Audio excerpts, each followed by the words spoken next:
Hi, it's Whitney Wiley, and thank you for joining me for another episode of Love Your Work. And today I have with me, I'm going to call her, she didn't use this word, but I'm going to use it, kind guru, the kindness guru, Louisa Garrett. How are you, Louisa? I am wonderful. How are you? Thank you for I'm good. that. You're the kindness guru. Why not? Why Why not? not? So it's awesome to have you here today. And we're going to talk a little bit about your journey of work to work that you love. But not only that, your work is about love and kindness. So, how cool is that? Yes, yes. I'm here for all of that. Cool. So cool. So, tell us a little bit about what it is you are actually doing right now. Yeah, so right now I am a speaker and author. I come in and I do workshops for different companies in regards to how to bring kindness to the workplace, and also about the importance of your people to the workplace. And I think a lot of companies, unfortunately, have an oversight on that. They're more focused on the bottom line Yeah. when they are their people. And but if you focus on your people, your bottom line will soar. And that is the essence of it, is just how do you bring kindness to the workplace and not have it seem like just a fluff word, or Yes. something fluffy, because it is the core to a good business. And so that is my life right now, and just doing my morning motivations. All things kindness is what I do, and is my mission and my purpose in life. And it's interesting you say that because you would think it would be obvious, but apparently it is not because you're doing the work, I'm doing the work. I've interviewed other people here who are doing work on different aspects, civility, humor, Yeah. gratitude, all these other, um, you know, things that it's like if companies understood that we're talking about the whole person, right?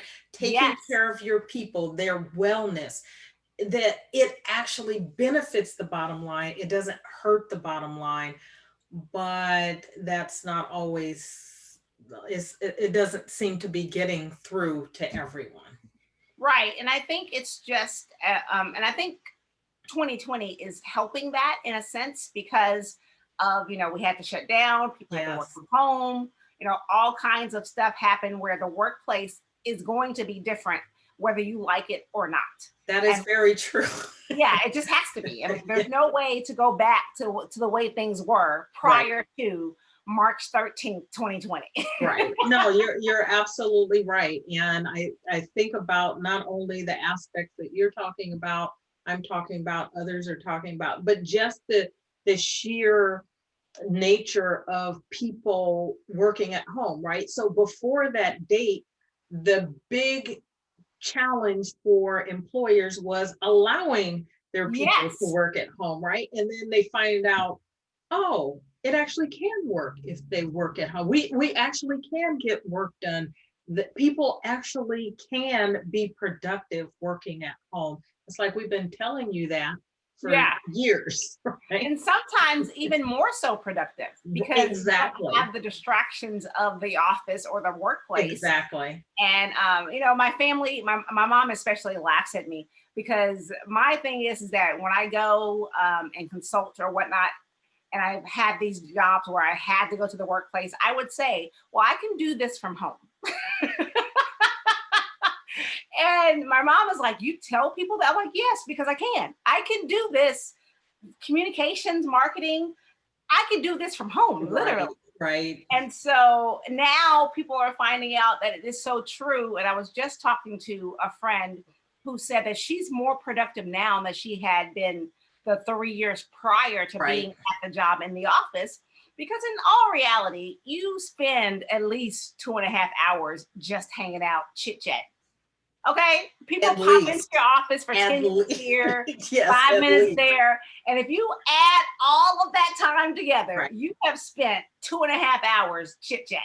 That is true. That is true. And I know some people, and probably people watching right now, if you're watching right now and you are challenged because you have kids in the house and you're trying to Yeah, homeschool, not negating that challenge at all. We recognize that there are situations where people may not be more yeah, productive. And I've been reading some things that the pandemic and this working at home is going to have a negative impact on women in the workplace because they're more directly impacted in most families, not everyone, right, but in right. most families, most impacted by the work of homeschooling and taking care of the kids and trying to navigate both. Yeah, So this is not to say that we don't recognize that there could be a challenge there, but in general, that it has been the research has been done for decades now that shows in general that employees can be more productive yeah, working from home and employers being forced to reckon with that. So the next step then becomes, right, as we're dealing with the challenges, yeah, is helping employers see how helping their employees deal with the challenge is is for their bottom line as well. And is that any part of the kindness that now that people are not working in the same workplace, is that changing the nature of your work at all, or is the message still the same because employers have to help their employees navigate not only dealing with each other virtually, right, yeah. on Zoom or Skype or however they're communicating, telephone, uh, imagine that, old school telephones. But dealing with what's going on in their homes at the same time. Yeah, it's really the same because when it comes down to it, it really is the overall wellness of your employee.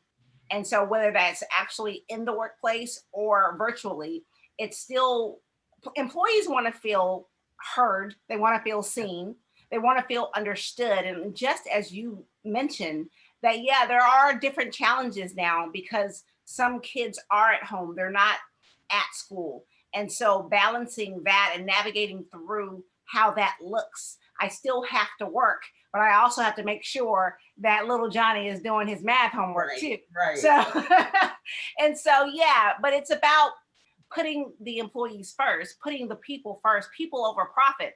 Because when it, like we've talked about, it, when it boils down to the people are your profit because Absolutely. they are your true brand ambassadors.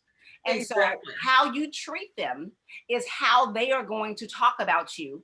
And In treat your customers, right? exactly, This notion that the customer comes first is antiquated because mm, if you don't take care of your employees, there's no way that they're going to take care of your customers the way you want your customers taken care of. And exactly. that absolutely does affect your bottom line. Right. Right. So yeah, so it's how they interact with your customers, your clients, and also in how they speak about you Yeah. out in the wild. Yeah. Because those are the people who know the most. And so if I work for a company that doesn't value me or is treating me a certain way, then that's what I'm going to convey when people ask me. And so, I mean, that's something that I think, unfortunately, employers don't necessarily take into consideration. Right, right.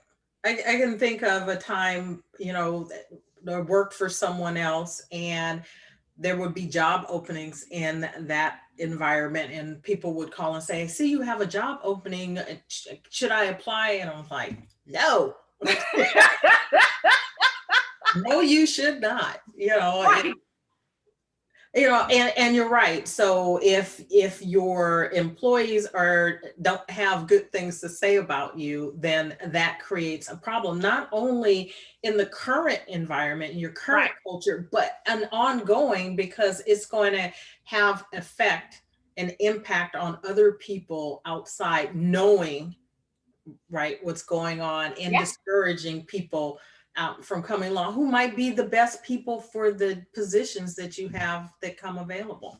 Yeah, exactly. And so, I mean, it really is a ripple effect of how you treat your employees, how they treat the customers, how they talk about you um, outside of work, and then how that comes back to the employer. And Right. so it really is about not necessarily thinking of kindness or treating people well as fluff, but as something that just needs to happen. Like it's so necessary for So, people to have a buy-in to right. to your company, and in order to get that, then they have to feel valued. So once you get past the point of influencing someone to make a decision to let you come in and talk with the leadership, talk with the employees, consult with them, what are some of the practical steps that an organization actually takes to bring this sense of kindness, wellness, and help build camaraderie and good culture? What are some of the practical steps that they need to take?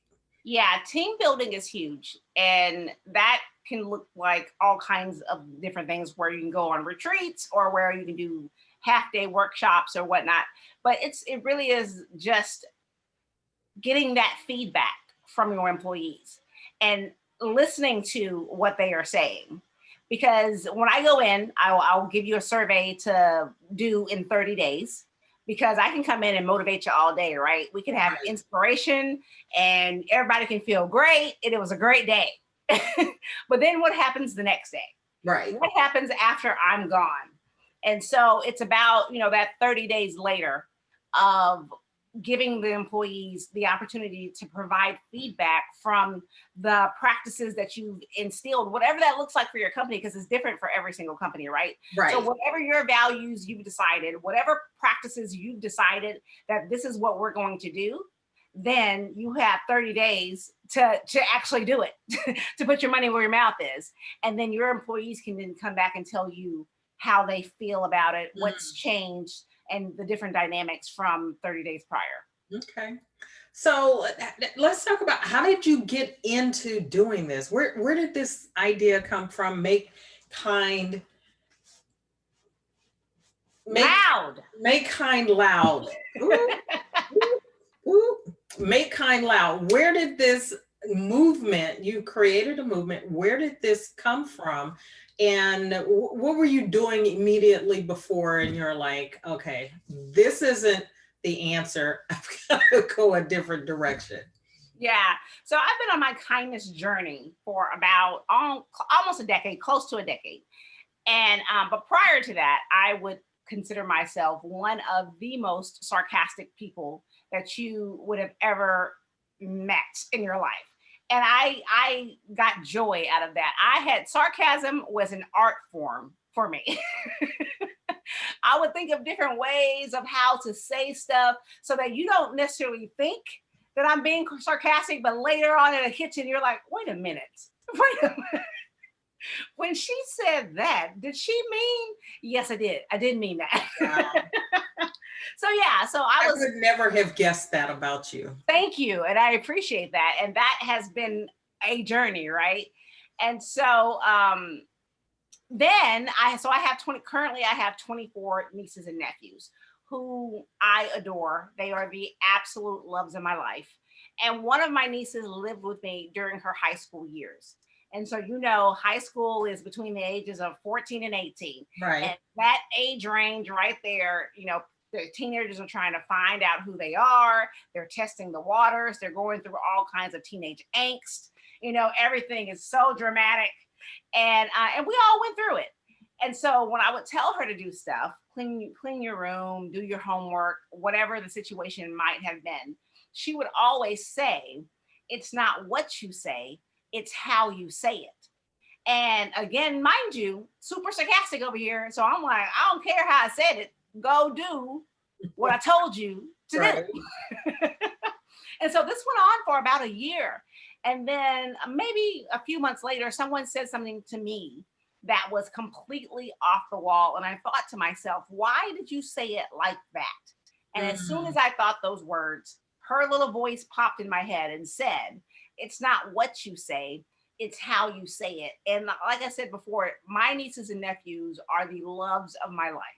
And if I want them to be good humans with good hearts and productive citizens of the world, then I needed to model better behavior. Yes. I needed to be better, not only for me, but also to allow them to see what it means to be kind. And so the first couple of years were very difficult because as I mentioned, my default was sarcasm. So I really had to do some self reflection, and Yeah. I really had to ask myself the hard questions of who do you want to be? How do you want to show up in this world? What message are you conveying to these people that you say that you love so much and you want them to be amazing human beings? Are you being an amazing human being? So like, these are conversations that I would have with myself, and the first couple of years were so difficult and so draining. And I'm like, oh, I can't do this. I That don't change is understand. hard. That It's change is hard, hard. right? Because that pull back to, like you said, Yeah, the default is just, it's so, oh. So, natural. I mean, that was just so natural for me because that's how I decided to show up every day, was in sarcasm. And right. so, as you said, the change, because you have that, that's easy because that's what you've done. You know what I mean? and Exactly. and to make that switch to, okay, I can't say that.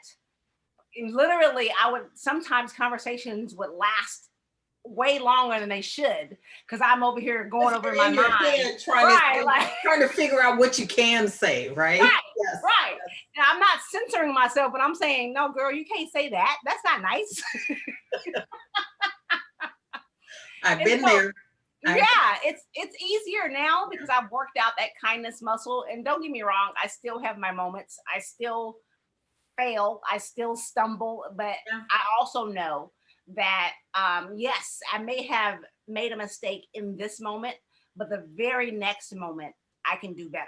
Yes. And so, and then there was a lot, I mean, there still is a lot of social injustices that were happening in the world, but specifically with the police shootings and whatnot. Something happened in 2016 where you've seen the shootings around the country, but I never had seen it in my backyard. And Mm. so there was the Dallas shootings happened in 2016. And by this time, I had been on my journey for about 3.5, 4 years. And I'm sitting on the couch, like it literally put me on the couch. And I sat there for 3 days thinking, what's the point? You know, why am I Mm. doing this? No one is listening. No one cares. People are still going to do what people are going to do. And this same niece was home from college. It was during the summer. It was June of 2016. So she was home for the summer from college. And on that third day, she literally came into the living room and said, "What are you doing?" And I was like, no one understands. Nothing's working. What's the, like, literally having this rant and vent breakdown, if you will. I was having a mental breakdown. And she said, if you don't do anything, then who will? Mm. And Yes. I was like, well, all right. There you go, being logical and stuff, right? Right. Like, I'm over here trying to have a moment. And okay, fine. And that's where it started. It's just, it started off as called being called Past the Love. And then I was having another conversation with a colleague, a friend, and I was like, negativity shouts, negativity is so in your face. We need to make kind loud. And she said, stop right there. There's the hashtag. And that's where it all began. And it's been that way ever since. So we're in 2020 now. So 4 years later, still making sure that I am living out loud in kindness as often and as much as possible so that everyone can see that it is possible to do that, even during this time, Yeah. especially during this time, because we've had such a tough year. This is the toughest year of our lifetimes. And so, how we come out on the other side is really up to us. That And is has true. it been hard? Yes. Has it been unfair? And has there been injustices? And has it been difficult? All of that. Has the Did the world shut down for a while? Yes. All of that happened in the last 6.5 months. And However, still, and yet yeah, still, Yes. You have the ability to decide who you want to be and how you want to come out on the other side, because we will get through this. So, Absolutely. but the question is, who are you going to be once this has gone, it's cycled and changed into something And different? we've moved on to something else, right? Because Because there's because always going to be something. this too shall pass, and there Yeah, will be something else. And yeah, you're absolutely right. And it's interesting, you said this is, the hardest thing. And I would agree collectively collectively, in yeah, our lifetime. Um, but on an individual basis, which is where you're saying to take the action for each individual, this may not be, which may make it easier for that yes, person in their individual. I can do this, I can take this action. And I love how you said that. A friend of mine posted on um, her Facebook page yesterday something very similar. And she's like, yes, this is happening. And yes, this is happening. yeah, And yes, this is happening. She said, but this is what I can do. yes, And all I can do is what I can do. And if each of us makes a decision to do what I can do, right? yeah, What each person has their whatever that is. Yours is make kind loud, somebody else's is, the civility, and someone else is about bringing humor yeah, and making people. And if each of us finds our superpower, our secret sauce, our whatever name you want to put on it, and each of us did that, we would change all of this. and that's the key right there, because I talk about changing the world a lot, and people think about that as being such a big gesture, such a Yeah. big thing, but it really is one person at a time. So I can't make you do anything. You know what I'm Oh, you saying? cannot. I can't force. No, you Right. cannot. Exactly. I can't force anyone to do Right, right. anything. It's all about you and your choices. But if you have decided to show up in love and to stand in the gap of humanity, and to reach across the aisle, then you may impact someone else Yes. who then decides to do that on their journey. And it keeps going from there. So one person at a time can Yeah. reach 7 billion people. Absolutely. Absolutely. And the good news is you're not alone, right? Right. Louisa's not alone. Whitney's not alone. Right here, there are two of us. That I can guarantee you somebody else who will watch this will be like, well, that's where I am too. So none of us is alone. We just have to stand steadfast Yes. in what we believe in our values and keep doing what it is we can do. And I know on something that I read, I don't know if it was your website or on your page, you've got Gandhi's quote, right? Which is just be the change you want to see in the world. We Yes. can't change the world. It starts with us. It starts within. And we do Exactly. that. Um, so this started as a personal journey. This wasn't about work. Right. How did it get, how did you move it out from just like your family and friends to saying, I want to impact what's happening in work cultures? Yeah. So I was a general manager of a sports facility for about 7 years. Okay. And in that sports facility, it was dealing with a lot of youth. And I also coached basketball for several years as well. And it's where the kids are, right? And if you can reach them, Mm, then you can reach anyone. And if my goal in life is to, we're all born with a passion and a purpose, and we're all born wanting to help and wanting to be there for, I mean, it's just yeah. innately in us. Be significant. Yes. Yeah, I mean, Yes. that is just Yeah. innate. That's just what it is. Yeah. If you cuddle a baby, all a baby wants to do is be loved and to show love, and it's a beautiful thing. But then somewhere along the way, life beats them down and it Yes. changes. And then you find yourself at 35, 40 on the journey to find it again. And so my hope is that the kids can maintain that Mm, throughout their life so that they don't have to go searching for could it find it in again. their in Yes. their mid 30s or whatever. And so that's where it started. I had to make a significant change while I was the general manager of the sports facility because, thousands of people would come through the door on a weekly basis. And so if I could offer them a ray of sunshine, if I could offer them a smile, then maybe when they leave the facility, they can go and have a good time with their family or with their child or whatever the case may be, because you never know what people are going through, right? That's So just because someone is being negative or just because someone is being hurtful or evil or whatever word you want to use, you don't know what that person is dealing with, why they are doing what they are doing. And so again, it has to do with not changing anyone. You're just offering them the love. right. And so I saw it firsthand within my sports facility, because again, that's during the time prior to that where I was super sarcastic. If you came to the front desk and asked for the manager and giving me attitude, oh yeah, I'm giving you attitude back. And so it had to change with me because it was getting nowhere. We're just sitting there like two crazy people yelling at each other Right. and nothing is getting resolved.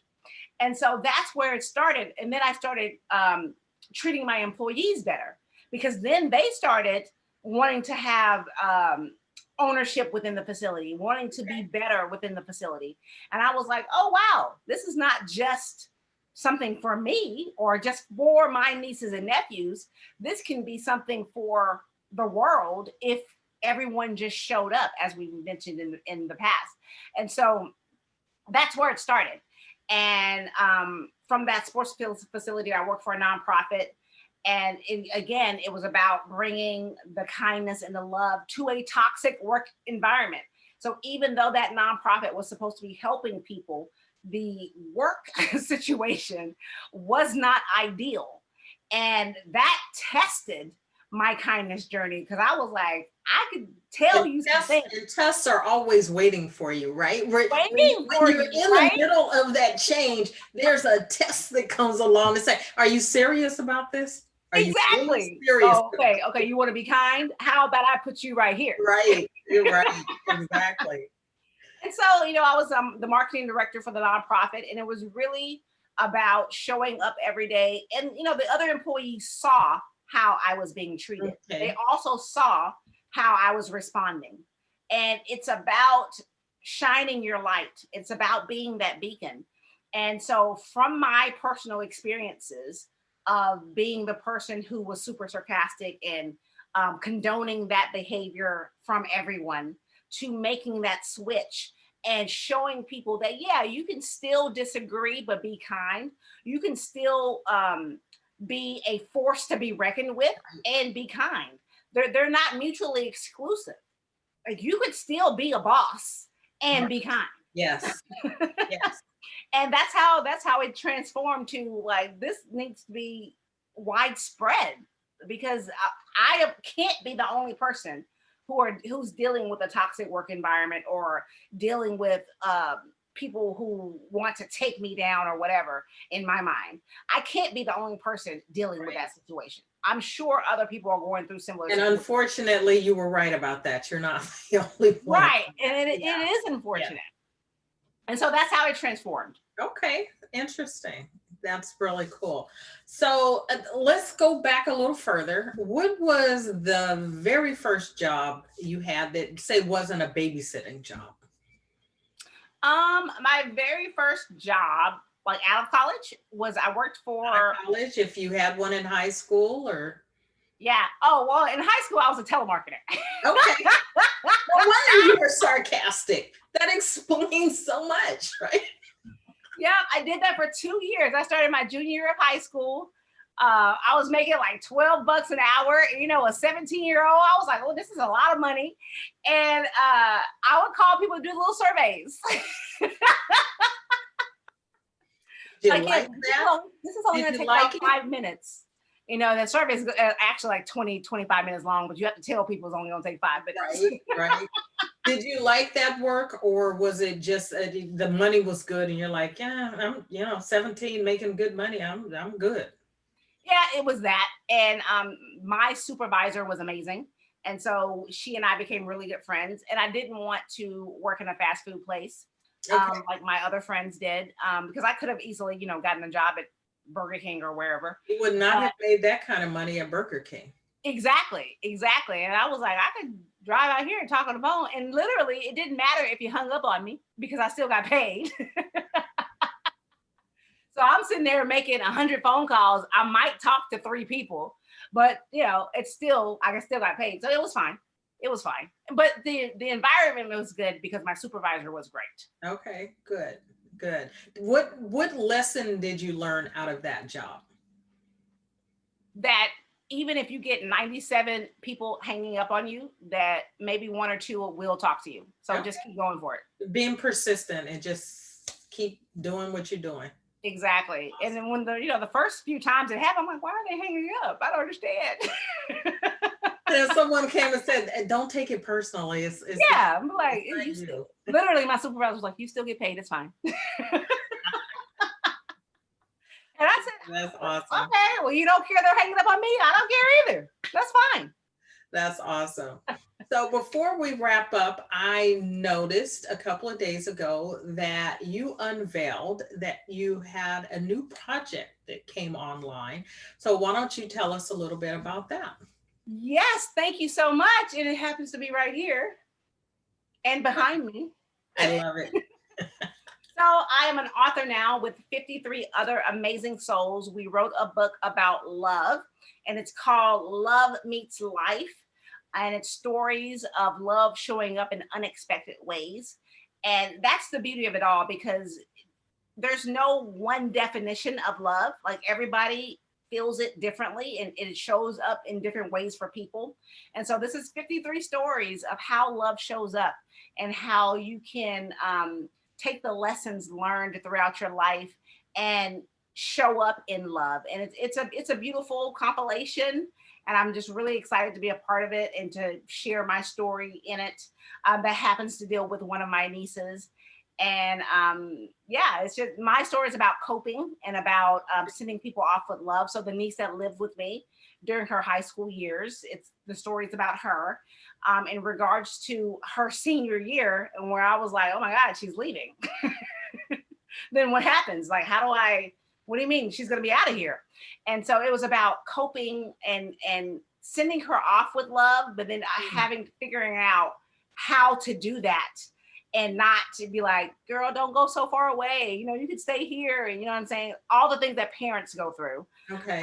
It Yeah. was something because I don't personally have kids. So it was something that I was like, how do I allow her to fly and to be the magical being she is destined to be without holding on and holding her back? So Yeah. that's what the story is about. Okay. Awesome. So if someone wanted to get the book, how could they get it? Yes, you can go on Amazon.com. It's a #1 international bestseller. And you type in Love Meets Life, and it's right there. And you can also find it on my Facebook page. So if you want a signed copy, hit me up on Facebook and then we can make that happen. Or you can get it through Amazon. Okay, awesome. Well, Louisa, I want to thank you so much for stopping in today and chatting with us about your work journey, in particular about the work you're doing with Make Kind Loud. I don't know why that keeps flying out of my head. I know this. I know this. Make Kind Loud, and congratulations on the book and Thank you. #1 international bestseller status. That's awesome. And so just thank you again for stopping through. And um, for those of you at home who are watching, go to Amazon, get a copy of the book, check out Louisa at Make Kind Loud. Find her on Facebook, connect with her if you need someone to come into your organization, whether it's toxic or less than toxic. There's still a place for love and kindness in the workplace, and you can guarantee to your boss that it will make things better. It will actually improve the bottom line. It's not going to hurt the bottom line. Having the workplace be a place that people actually want to show up to work. Right. So There's with a concept. I don't know. I don't know where people get those notions from, but it's okay. It gives us something to do every day, right? It gives us a reason to wake up every day and say, we're going to make a difference, Yes. making those workplaces better places for people to work. So, with that, again, Louisa, thank you so much for stopping by. Love Thank your you for work. having me. It's my pleasure. And again, check out her book, check out her website, do what you can, which is all you can do, right? Do your part to make the world a better place by bringing love and kindness into it and sharing it with everyone you meet. So have a great rest of your day. And until next time, I'll see you later. Bye. Bye bye.